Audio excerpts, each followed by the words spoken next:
الحمد لله رب العالمين والصلاة والسلام على سيد الأنبياء والمرسلين وعلى آله وأصحابه أجمعين أما بعد. أعوذ بالله من الشيطان الرجيم. بسم الله الرحمن الرحيم. يا أيها الذين آمنوا أطيعوا الله وأطيعوا الرسول وأولي الأمر منكم فإن تنازعتم في شيء فردوه إلى الله والرسول إن كنتم تؤمنون بالله واليوم الآخر ذلك خير وأحسن تأويلا. وقال النبي صلى الله عليه وسلم أصحابي كالنجوم بأيهم اقتديتم اهتديتم. وقال عليه الصلاة والسلام لو كان بعدي نبي لكان عمر. وقال عليه الصلاة والسلام الحسن والحسين سيدا شباب أهل الجنة.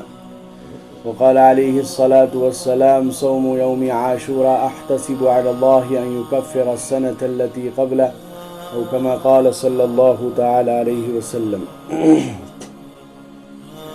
قابل احترام دینی اور ایمانی بھائیوں، بزرگوں، عزیزوں اور دوستوں، ویسے تو ہر دن، ہر مہینہ، ہر سال اللہ تبارک و تعالی کا ہے، البتہ ان دنوں کو اور ان مہینوں کو اور ان سالوں کو پہچاننے کے لیے کچھ اسماء اور کچھ نام مقرر کیے گئے ہیں، کچھ سلسلے مقرر ہیں.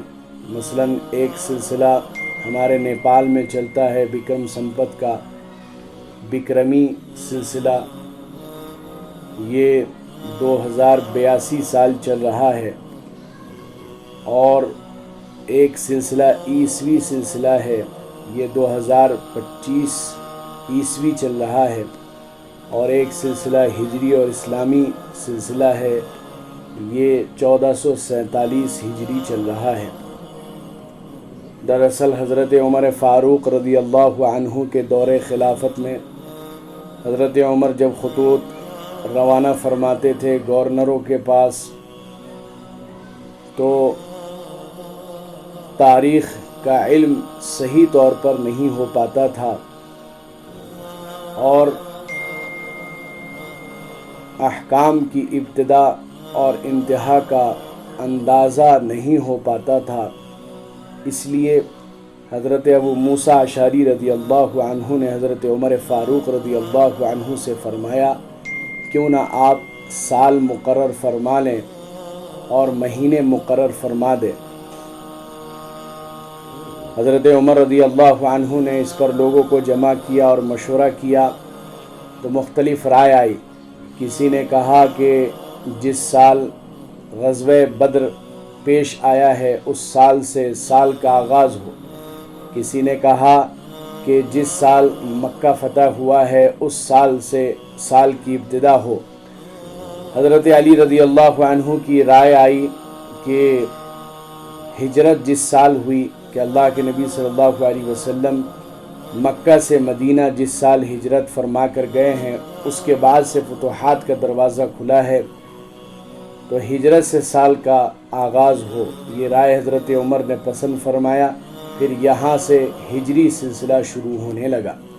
پھر کس مہینے سے سال کا آغاز ہو اس پر بھی مشورہ ہوا، مختلف رائے آئی.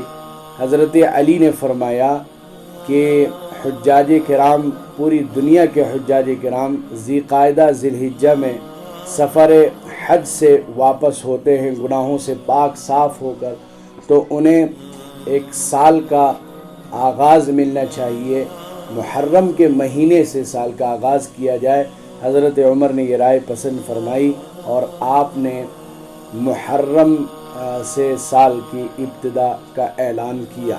چنانچہ یہ حضرت عمر رضی اللہ عنہ کے حکم سے متعین ہو گیا.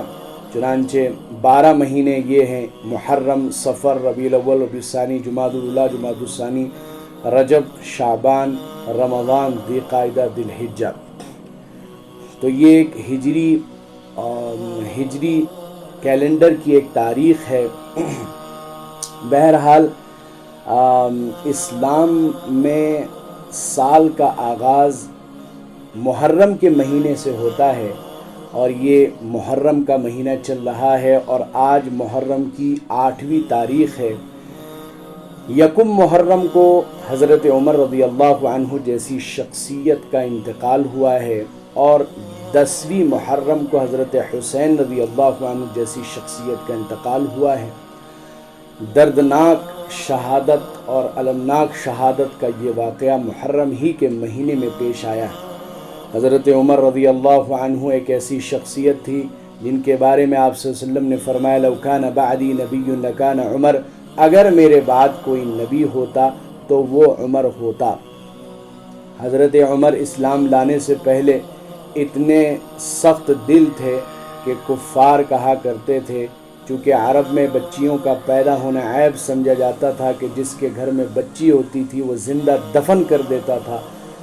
کفار کہتے تھے کہ اگر کسی کو اپنی بچی زندہ دفن کرنے میں عار محسوس ہو، شرم محسوس ہو، جھجک محسوس ہو تو عمر کے حوالے کر دے، عمر بچی کو زندہ دفن کرنے میں نمبر 1 ہے۔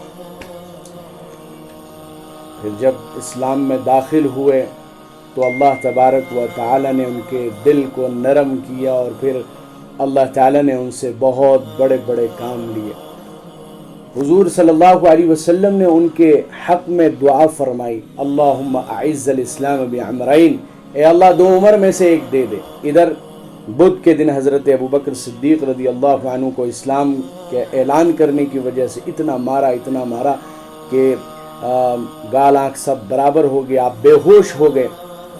حضرت ابوبکر رضی اللہ عنہ کو جب حضور صلی اللہ علیہ وسلم نے اس حالت میں دیکھا تو آپ نے ہاتھ اٹھا کر رو کر دعا کی، اے اللہ 2 عمر میں سے ایک کو ہدایت دے دے، اور 2 عمر میں سے ایک کے ذریعے اسلام کو تقویت عطا فرما دے، یا تو عمر بن ہشام جو کہ ابو جہل کہلاتا ہے، یا پھر عمر بن خطاب، اور یا اللہ اگر آپ مجھ سے پوچھتے ہیں کہ میں کسے چاہتا ہوں، وہ بھی عمر بن الخطاب خاصتاً، تو میں عمر بن خطاب کا آپ سے سوال کرتا ہوں کہ انہیں اسلام میں داخل فرما دے۔ ادھر رات میں دعا کی، اگلے دن جمعرات کی صبح کفار آپس میں بیٹھ کر مشورہ کر رہے تھے کہ محمد صلی اللہ علیہ وسلم کا دین بڑھتا جا رہا ہے، اگر محمد صلی اللہ علیہ وسلم کو قتل نہیں کیا گیا العیاذ باللہ تو ان کا دین اور زیادہ پھیلے گا، لیکن مسئلہ یہ کہ قتل کون کرے؟ حضرت عمر کہنے لگے کہ میں قتل کروں گا۔ چنانچہ قتل کے ارادے سے ننگی تلوار لے کر نکل پڑے۔ راستے میں ابو نعیم ملے، جاؤ پہلے اپنے بہنوئی کی تو خبر لو، وہ دونوں بھی تو اسلام میں آ گئے۔ غصے سے ان کے گھر پہ پہنچے، دونوں کو خوب مارا، خوب پیٹا، اور ایک قرآن کریم کا ورق سامنے تھا تو قرآن کریم کے ورق کو حضرت عمر فاروق رضی اللہ عنہ نے غسل کر کے جب پڑھنا شروع کیا، طٰہٰ مَا أَنزَلْنَا عَلَيْكَ الْقُرْآنَ لِتَشْقَىٰ، اور پڑھتے پڑھتے اننی انا اللہ لا الہ الا انا پر پہنچے تو دل کی کیفیت بدل گئی اور اسلام میں داخل ہونے کے لیے آمادہ ہو گئے۔ آپ صلی اللہ علیہ وسلم کی خدمت میں حاضر ہوئے، حضور صلی اللہ علیہ وسلم نے کلمہ پڑھایا، اشہد ان لا الہ الا اللہ و اشہد ان محمد عبدہ و رسولہ، کہ اس وقت مسلمانوں کی تکبیر کی آواز پورے مکہ میں گونج رہی تھی۔ حضرت عمر کے اسلام لانے کی وجہ سے سارے صحابہ خوشی کے مارے جھوم رہے تھے۔ جبریل آ گئے، آپ صلی اللہ علیہ وسلم سے کہنے لگے کہ آج آسمان کے فرشتے بھی عمر کے اسلام میں داخل ہونے کی وجہ سے خوشیاں منا رہے ہیں۔ حضرت عمر جب اسلام میں داخل ہوئے تو جو مسلمان چھپ چھپ کر عبادت کرتے تھے، نماز پڑھتے تھے، وہ کھلم کھلا عبادت کرنے لگے، نماز پڑھنے لگے۔ حضرت عمر مسجد حرام میں ننگی تلوار لے کر آئے، کہنے لگے جس کا دل چاہتا ہے کہ اس کی بیوی بیوہ ہو اور اس کا بچہ یتیم ہو، مجھ سے آ کر مقابلہ کرے۔ حضرت عمر رضی اللہ عنہ نے ہمیشہ اسلام کا ساتھ دیا اور اسلام کو ترقی عطا فرمائی۔ آپ صلی اللہ علیہ وسلم کے ہمیشہ ساتھی رہے۔ آپ صلی اللہ علیہ وسلم کے وصال کے بعد حضرت ابوبکر خلیفہ بنے، 2 سال خلافت سنبھالا۔ پھر حضرت ابوبکر کے خلافت کے بعد حضرت عمر رضی اللہ عنہ خلیفہ بنے، 10 سال خلافت کو سنبھالا ہے، 10 سال حکومت کی ہے۔ حضرت عمر کے دور خلافت میں 22 لاکھ مربع میل تک اسلام پھیل گیا۔ اس وقت کافروں نے یہ کہا تھا اگر اس وقت ایک عمر اور ہو جاتا تو پوری دنیا کے اندر اسلام پھیل جاتا۔ حضرت عمر رضی اللہ عنہ 10 سال آپ نے خلافت کی ہے، 10 سال۔ خلیفہ ہیں، حاکم نہیں ہے۔ خلیفہ وہ ہے جو شریعت کا لحاظ رکھتا ہے، حاکم وہ جو حکومت کا لحاظ رکھتا ہے۔ حضرت عمر نے شریعت کا لحاظ رکھا۔ آپ صلی اللہ علیہ وسلم دین کے معاملے میں شریعت کے حضرت عمر دین کے معاملے میں شریعت کے معاملے میں بہت سخت تھے۔ ایک منافق اور یہودی کے بیچ اختلاف ہو گیا، ایک مسئلے کو لے کر۔ یہودی حق پر تھا، منافق باطل پر تھا۔ آپ صلی اللہ علیہ وسلم نے فیصلہ کر دیا یہودی کے حق میں۔ منافق کہنے لگا عمر کے پاس، چلو عمر سے فیصلہ کروائیں گے۔ حضرت عمر کو جب یہ بات معلوم ہوئی کہ یہ فیصلہ تو آپ صلی اللہ علیہ وسلم نے کر دیا، پھر بھی میرے پاس آئے، آپ اندر گئے، ننگی تلوار لے کر باہر آئے اور اس منافق کی گردن کو اڑا دیا اور یہ فرمایا کہ جو آپ صلی اللہ علیہ وسلم کے فیصلے کے بعد انکار کرے اس کے ساتھ یہی حشر ہونا چاہیے۔ اس کے بعد سے حضرت عمر کا لقب پڑا ہے فاروق۔ فاروق کہتے حق اور باطل کے درمیان فرق کرنے والا۔ 10 سال حکومت کی، 10 سال حکومت کی، ایسی سادگی زندگی، اللہ اکبر، کہ مہینے میں 1 مرتبہ گوشت کھاتے تھے۔ روٹی اتنی موٹی کہ نوالا حلق سے نیچے اتار نہیں پاتے تھے۔ اور ایک مرتبہ بیٹے نے، عبداللہ نے دعوت پر بلایا، بیٹے نے گوشت بنایا، سالن روٹی بنائی، جیسے نوالا منہ کے قریب آیا تو چھوڑ دیا۔ کہنے لگے بیٹا میں یہ کھانا نہیں کھا سکتا۔ بیٹے نے کہا ابا جان کیا بات ہے؟ حضرت عمر کہنے لگے تم نے اس میں 2 سالن ملایا ہے۔ حضرت عبداللہ کہنے لگے ابا جان نہیں، یہ تو 1 سالن ہے، گوشت ہے۔ کہنے لگے نہیں بیٹا، تم نے اس میں گھی بھی ملایا ہے، گھی الگ سالن ہے، گوشت الگ سالن ہے۔ بیٹا کہنے لگا مجھے آج گوشت ذرا سستے میں مل گیا تھا تو اس کے بدلے میں گھی لے آیا ہوں، دونوں ملا کر بنا دیا، آپ کھا لیں۔ آخر نہیں کھایا کہ جس کھانے کو میرے نبی نے نہیں کھایا میں کیسے کھا سکتا ہوں۔ 10 سال حکومت کی تھی، انتقال ہوا۔ بیٹے نے 10 سال کے بعد، انتقال کے 10 سال کے بعد خواب میں دیکھا اور کہ حضرت عمر پسینہ پوچھ رہے ہیں۔ بیٹا پوچھنے لگے خواب میں ابا جان آپ کے ساتھ کیا ہوا؟ تو حضرت عمر کہہ رہے ہیں بیٹا ابھی حکومت کا حساب دے کر فارغ ہوا ہوں، اب جان کا حساب دینا باقی ہے۔ یہ وہ عمر ہے کہ جب آپ صلی اللہ علیہ وسلم معراج پر تشریف لے گئے، آپ نے جنت کا جب معائنہ کیا تو ایک عالیشان محل تیار کیا جا رہا تھا، یاقوت کا اور مختلف جواہرات کا۔ تو اس وقت آپ صلی اللہ علیہ وسلم نے پوچھا یہ کس کا محل ہے؟ آپ سے کہا گیا آپ کا غلام عمر بن خطاب کا یہ محل تیار کیا جا رہا ہے۔ ایک مرتبہ آپ صلی اللہ علیہ وسلم نے حضرت ابو بکر کو دائیں طرف لیا، بائیں طرف عمر کو لیا، دونوں کا ہاتھ پکڑا اور صحابہ کے سامنے کھڑے ہوئے کہنے لگے ہاکذا نحشر یوم القیامہ، اسی طرح ہم قیامت کے دن اٹھائے جائیں گے کہ میرے دائیں طرف ابو بکر ہوگا، بائیں طرف عمر۔ زندگی کیسی گزاری؟ خلیفہ ہے لیکن پھر بھی رعایا کی خبرگیری کے لیے رات کو چکر لگایا کرتے تھے۔ ایک مرتبہ ایک بڑھیا افسوس کے مارے بیٹھی ہوئی ہے اور بچے بلک بلک کر رو رہے ہیں۔ عمر نے پوچھا کیا بات ہے؟ وہ بڑھیا کہنے لگی عمر کا حساب تو قیامت کے دن ہوگا کہ وہ ہمارے حال کی خبر بھی نہیں لیتا، وہ حاکم ہی کیوں بنا بیٹھا ہے۔ عمر یہ سن کر رو پڑے اور کچھ بیت المال سے سامان بورے میں رکھا اور اپنے پشت پر لے کر آنے لگے۔ غلام اسلم کہنے لگا کہ میرے پشت پر لاد دیں۔ وہ کہنے لگے کیا قیامت کے دن بھی میرا بوجھ تو اٹھائے گا؟ اپنے پشت پر رکھ کر وہ بوری لے کر آئے اور اپنے ہاتھوں سے لکڑی جلایا اور ہانڈی میں حلوہ تیار کیا، کچھ کھجور، کچھ پنیر اور کچھ گھی ملا کر حضرت عمر نے اپنے ہاتھ سے پلیٹ میں تیار ہونے کے بعد رکھا اور بچوں کے سامنے پیش کیا۔ بچوں نے کھایا اور کھیلنے کودنے لگے۔ حضرت عمر جب جانے لگے تو وہ بڑھیا کہنے لگی کہ کاش عمر کی جگہ تو حاکم ہوتا۔ عمر نے یہ نہیں کہا کہ میں ہی حاکم ہوں، میں ہی خلیفہ ہوں، یہ کہا کہ جب تو خلیفہ کے پاس آئے گی تو مجھے بھی پائے گی۔ یہ حضرت عمر رضی اللہ عنہ کی زندگی۔ تو حضرت عمر کا جب وصال ہوا ہے اس وقت کیسے وصال ہوا؟ 28 ذی الحجہ کو نماز فجر کے لیے جیسے ہی آگے بڑھے، اللہ اکبر کہا چھپا ہوا تھا ابو لؤلؤ مجوسی، یہ آیا اور اس نے خنجر سے پیٹ میں 7 وار کیا۔ حضرت عمر گر پڑے اور ایک آنت بھی کٹ گئی۔ ادھر حضرت عبد الرحمن پیچھے سے آگے بڑھے، امامت سنبھالا، کچھ لوگ ابو لؤلؤ کو پکڑنے کے لیے بھاگے۔ ابو لؤلؤ نے کچھ صحابہ کو زخمی بھی کیا اور دیکھا کہ اب میں پکڑ میں آ جاؤں گا، اس نے اپنے خنجر سے اپنے اوپر وار کیا اور وہ جو ہے وہیں پر ہلاک ہو گیا، خودکشی اس نے کر لی۔ ادھر حضرت عمر کو اپنے گھر پہ لایا گیا، ان کو چارپائی پہ رکھا گیا، دودھ پیش کیا گیا، دودھ پیا تو آنتے سے باہر آ گیا۔ حضرت عمر کہنے لگے اب موت کا وقت قریب ہے۔ اپنے بیٹے سے کہا بیٹا جاؤ حضرت عائشہ سے اجازت لے لو کہ عمر چاہتا ہے کہ اپنے دونوں ساتھیوں کے ساتھ قبر میں جگہ۔ حضرت عائشہ سے پوچھنے کے لیے گئے، حضرت عائشہ کہنے لگی میری تمنا تھی کہ میں یہاں دفن ہوتی، لیکن عمر کی خواہش ہے تو مجھ سے زیادہ عمر اس کے مستحق ہے۔ اجازت مل گئی۔ حضرت عمر کہنے لگے کہ میرے انتقال کے بعد ایک بار اور اجازت لے لیں، پھر مجھے دفنانا، اجازت نہ ملے تو عام قبرستان میں بقیع میں مجھے دفنا دینا۔ حضرت علی اس حالت میں آئے، دیکھا گھبرا رہے ہیں۔ حضرت علی رضی اللہ عنہ پوچھنے لگے عمر گھبرا گئے ہو؟ کہنے لگے ہاں، موت سے نہیں، موت کے بعد جو ہوگا اس سے گھبرا رہا ہوں، موت کے بعد جو ہوگا اس سے گھبرا رہا ہوں۔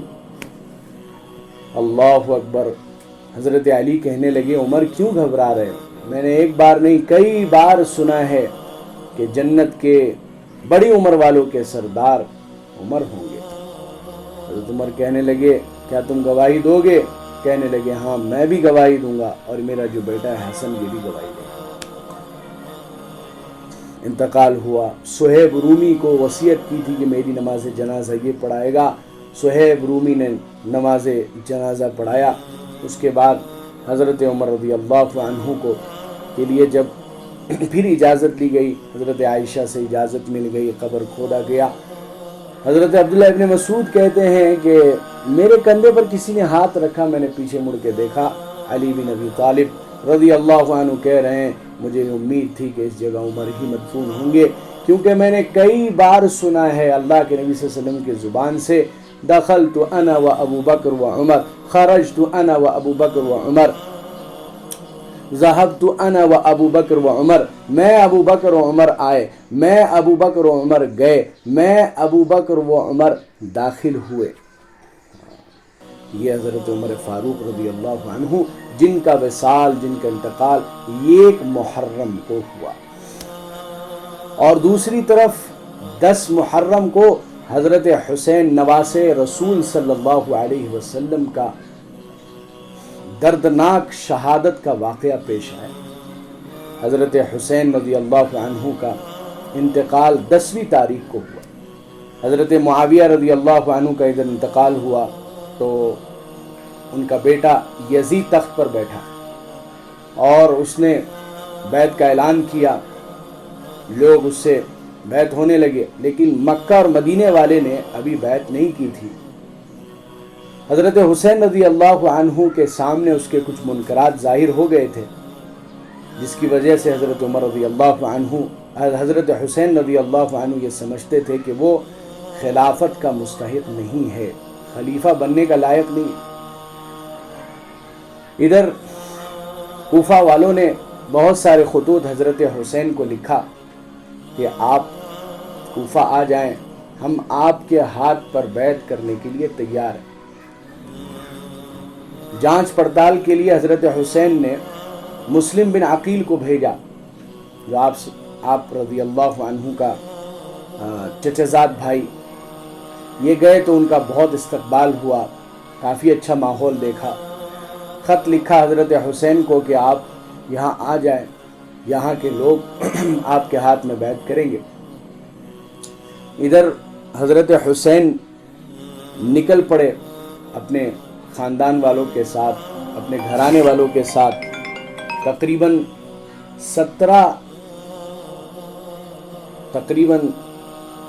17 افراد کے ساتھ، اور آپ کے ساتھ صحابہ بھی تھے۔ کل تعداد 70 لوگوں کی تھی۔ ابھی آپ نکلے تھے کہ ادھر یزید نے ایک ظالم کو گورنر بنا کر بھیجا، ابن زیاد کو، عبید اللہ بن زیاد کو، کہ یہ جائے اور کوفہ والوں کو یزید کے ہاتھ پر بیعت کے لیے آمادہ کرے۔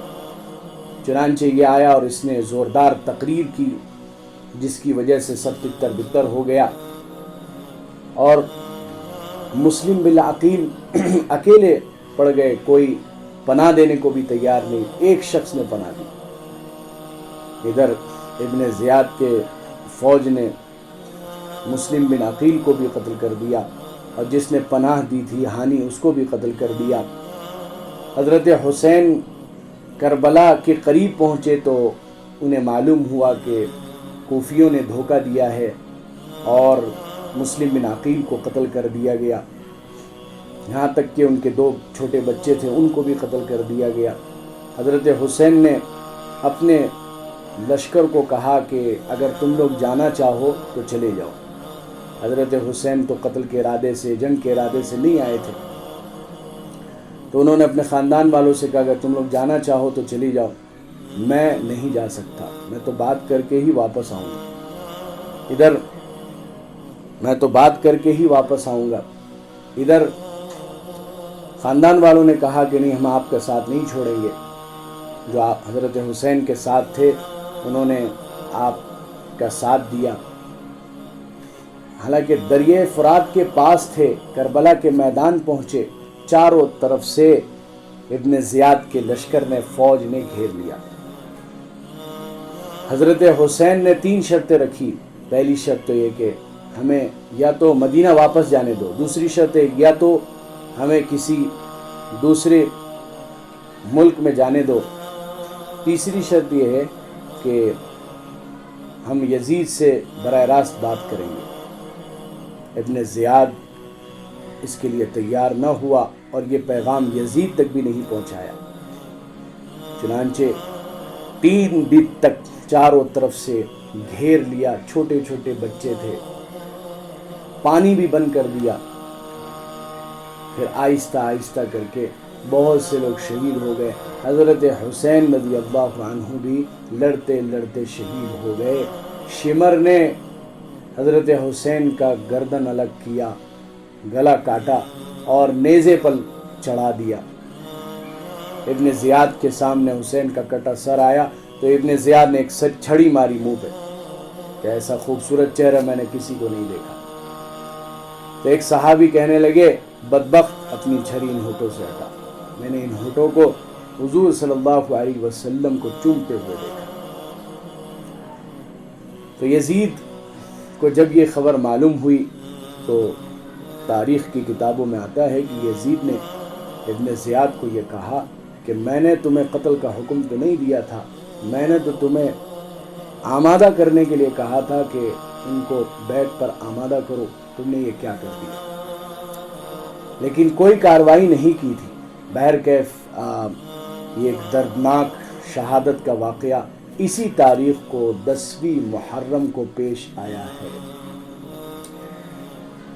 تو حضرت عمر فاروق رضی اللہ عنہ بھی محرم کے مہینے میں شہید ہوئے ہیں، حضرت حسین رضی اللہ عنہ بھی اس مہینے میں شہید ہوئے ہیں، لیکن حضرت حسین کی شہادت کی وجہ سے 10ویں محرم کی فضیلت نہیں وارد ہوئی ہے، بلکہ 10ویں محرم کی فضیلت تو پہلے سے ہی چلتی ہوئی آ رہی۔ چنانچہ 10 تاریخ کو بہت سے واقعات پیش آئے ہیں، یہ روایتیں اتنی زیادہ مضبوط نہیں ہیں، لیکن یہ بات آتی ہے کہ قیامت کا یہ بات آتی ہے کہ 10ویں تاریخ ہی کو اللہ تبارک و تعالی نے دنیا کو بنایا، 10 محرم ہی کو آدم علیہ السلام دنیا میں اترے، 10 محرم ہی کو آدم علیہ السلام کو پیدا کیا، 10 محرم ہی کو حضرت ابراہیم علیہ السلام آگ میں ڈالے گئے اور آگ ان کے لیے باغ بنا دیا گیا، 10 محرم ہی کو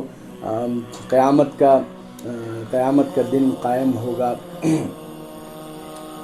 یہ روایتیں اتنی زیادہ مضبوط نہیں ہے، البتہ ایک روایت مضبوط ہے، وہ یہ ہے کہ اللہ تعالیٰ نے اس دن فرعون کو غرق کیا تھا اور موسیٰ علیہ السلام بنی اسرائیل کو فرعون سے نجات دی تھی۔ اس کے شکرانے کے طور پر یہود اس دن روزہ رکھا کرتے تھے۔ بہرحال اسلام نے بھی اس دن کی فضیلت کو اجاگر کیا، چنانچہ ابتدا اسلام میں عاشورہ کا روزہ فرض تھا کہ 10ویں محرم کو روزہ رکھنا ضروری تھا، لیکن بعد میں سن 2 ہجری کو جب رمضان مبارک کے روزے کی فردیت کا حکم آیا تو عاشورہ کے روزے کی فردیت منسوخ ہو گئی۔ آپ نے فرمایا اب جو چاہے عاشورہ کا روزہ رکھے، جو چاہے نہ رکھے، یہ نفلی روزہ بنا دیا گیا۔ آپ صلی اللہ علیہ وسلم نے اس روزے کی فضیلت کے طور پر فرمایا صوم یوم عاشورہ احتسب علی اللہ ان یکفر السنۃ التي قبلہ، عاشورہ کا دن کا روزہ رکھو، مجھے امید ہے اللہ کی ذات سے کہ اس کی برکت سے اللہ گزشتہ 1 سال کے گناہوں کو معاف فرما دیتے ہیں۔ پھر آپ صلی اللہ علیہ وسلم کو جب یہ بات معلوم ہوئی کہ یہود بھی اس دن روزہ رکھتے ہیں تو آپ نے فرمایا تھا آخر سال میں کہ اگر میں آئندہ سال زندہ رہا تو 2 روزہ رکھوں گا 1 کے بجائے، یا تو 9-10 یا 10-11۔ پھر 10 محرم آنے سے پہلے آپ صلی اللہ علیہ وسلم دنیا سے رخصت ہو گئے، آپ کو موقع نہیں ملا، اس لیے فقہا نے لکھا ہے کہ بہتر ہے کہ 2 روزہ رکھا جائے، 9-10 یا 10-11۔ یہاں غور کرنے کی بات یہ ہے کہ آپ صلی اللہ علیہ وسلم کو ایک عبادت میں بھی غیروں کا طریقہ پسند نہیں آیا، ایک عبادت کے اندر بھی آپ صلی اللہ علیہ وسلم کو غیروں کا طریقہ پسند نہیں آیا، تو شکل و صورت میں، لباس میں، چال و ڈھال میں کیسے غیروں کا طریقہ پسند آ سکتا ہے؟ بعض فقہا نے، بعض علماء نے یہ بھی لکھا ہے کہ اب یہودی روزہ بالکل نہیں رکھتے ہیں دنیا کے اندر اس دن، لہذا کوئی مشابہت نہیں ہے، لہذا اگر کوئی 1 دن بھی روزہ رکھ لے تب بھی اس کو یہ فضیلت حاصل ہو جائے گی۔ بہتر ہے کہ 2 دن رکھا جائے، اللہ ہمیں روزہ رکھنے کی بھی توفیق عطا فرمائے۔ ویسے بھی رمضان کے بعد افضل ترین روزہ محرم کا روزہ ہے، ایک روایت میں ہے افضل الصیام بعد رمضان شہر اللہ المحرم، کہ رمضان کے بعد افضل ترین روزہ اللہ کا مہینہ محرم کا روزہ ہے۔ اس حدیث کے اندر ایک تو یہ کہ اس مہینے کو، محرم کے مہینے کو اللہ کا مہینہ قرار دیا گیا، اور ایک روایت میں ہے کہ اس مہینے میں ہر روزے کا ثواب 30 روزے کے برابر۔ یہ قابل احترام مہینہ ہے۔ اس مہینے کو محرم اس لیے کہا جاتا ہے کیونکہ محرم کے معنی ہی قابل احترام مہینہ، باوقار مہینہ، کہ اہل عرب بھی زمانے جاہلیت میں جب آپس میں جنگ کرتے تھے اور لڑائی ہوتی تھی تو محرم کے احترام میں، محرم کے مہینہ آنے سے پہلے جنگوں سے رک جاتے تھے اور لڑائیوں سے رک جاتے تھے۔ تو ایک حکم تو اس دن روزہ رکھنے کا ہے، اور دوسرا حکم ایک اور کمزور روایت موجود ہے، ضعیف روایت موجود ہے، لیکن اس سے استحباب ثابت ہے کہ بہتر اور افضل یہی ہے کہ ہم اس دن اپنے اوپر، اپنے گھر والوں کے اوپر کھانے میں، خرچے میں ذرا وسعت کریں۔ حدیث شریف کے اندر آتا ہے من وفق علی نفسہ و اہلہ وفق اللہ علیہ سائر سنۃ یوم عاشورہ، کہ جو شخص عاشورہ کے دن اپنے اوپر، اپنے گھر والوں کے اوپر خرچ میں وسعت کرتا ہے، ذرا اچھا کھاتا ہے۔ اچھا کھانے کا مطلب یہ ہے کہ اگر عام دنوں میں دال کھا رہا ہے تو اس دن ساگ سبزی وغیرہ کھا لے، عام دنوں میں اگر ساگ سبزی کھا رہا ہے تو اس دن گوشت کھا لے، عام دنوں میں پھل وغیرہ نہیں کھاتا ہے تو اس دن پھل فروٹ خود بھی کھائے، اپنے گھر والوں کو بھی کھلائے۔ تو یہ وسعت کرنے کا مطلب ہے، حدیث کے مطابق اس عمل کی برکت سے اللہ تعالیٰ اسے پورے سال بھر اس رزق میں وسعت فرمائیں گے۔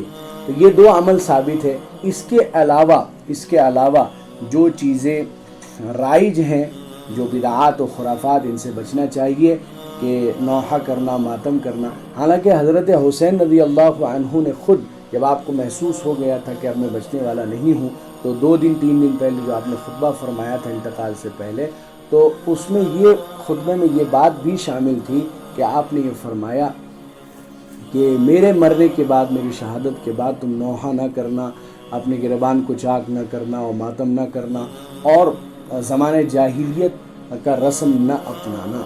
لیکن افسوس کی بات کہ آج جو ہے حضرت حسین رضی اللہ عنہ کی شہادت پر ماتم اس طرح منایا جاتا ہے کہ اپنے سینے کو چھلنی کیا جاتا ہے اور اپنے پشت کو چھلنی کیا جاتا ہے، کالے کپڑے پہن کر زنجیری ماتم منایا جاتا ہے، اور سوگ منایا جا رہا ہے، اور سبیلیں لگوائی جا رہی ہے، جلوس نکالا جا رہا ہے، اور طرح طرح کے بہت سے بدعات کو اپنایا جا رہا ہے جن کا دین میں اسلام میں کوئی بھی حصہ نہیں ہے۔ حضرت حسین رضی اللہ عنہ کی شہادت، حضرت حسین رضی اللہ عنہ کی شہادت کا اس دن ہونا یہ حضرت حسین رضی اللہ عنہ کی مزید فضیلت کی دلیل ہے، یہ نہیں ہے کہ حضرت حسین کی شہادت کی وجہ سے اس دن کی فضیلت کو بڑھایا گیا ہے۔ بہرحال اللہ تبارک و تعالی ہمیں ان باتوں پر عمل